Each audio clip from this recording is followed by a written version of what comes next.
एक चलती हुई ट्रेन, एक लावारिस भारी बक्सा, और जब वो खुला तो देखने वालों का मुंह खुला का खुला रह गया। बक्से के अंदर थी एक लाश, बिना सिर की, बिना हाथ पैरों, सिर्फ एक धड़।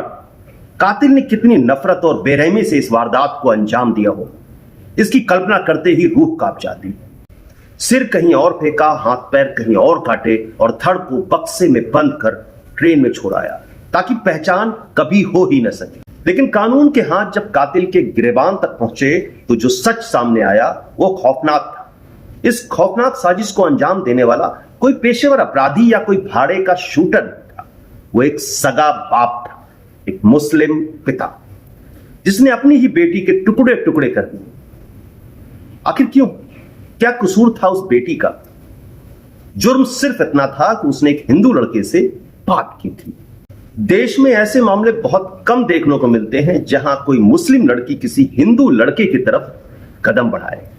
लेकिन जब ऐसा होता है तो मजहबी कट्टरता का वो खौफनाक चेहरा सामने आता है जिससे इंसानियत थर्रा जाए। हिंदुओं से नफरत की इंतहा देखिए कि सिर्फ बात करने भर से एक बाप कसाई बन गया। यही समाज का सबसे कड़वा और खौफनाक दोहरा मापदंड।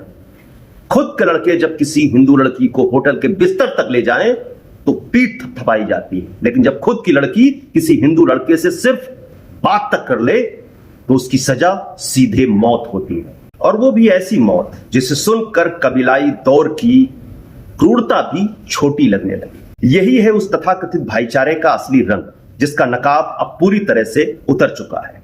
अक्सर ऐसे मामलों में कुछ लोग बजरंग दल पर उंगली उठाते हैं, लेकिन हकीकत यह है कि ये संगठन दखल तब देते हैं जब गुनाह हो चुका होता है। मगर यहां तो घर के अंदर ही वो बारूद और नफरत सुलग रही थी जिसने अपनी ही बेटी का कत्ल कर। अब वक्त आ गया है कि इस दिखावे के भाईचारे को खत्म किया जाए। अब एक फतवा जारी होना चाहिए कि कोई भी मुस्लिम किसी भी हिंदू से कोई किसी तरह का संबंध नहीं रखेगा।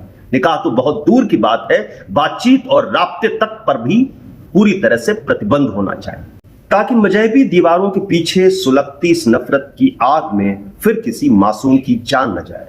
फैसला अब समाज को करना है कि वो इस कड़वी हकीकत को कब तक छुपाएगा। हर हर महादेव।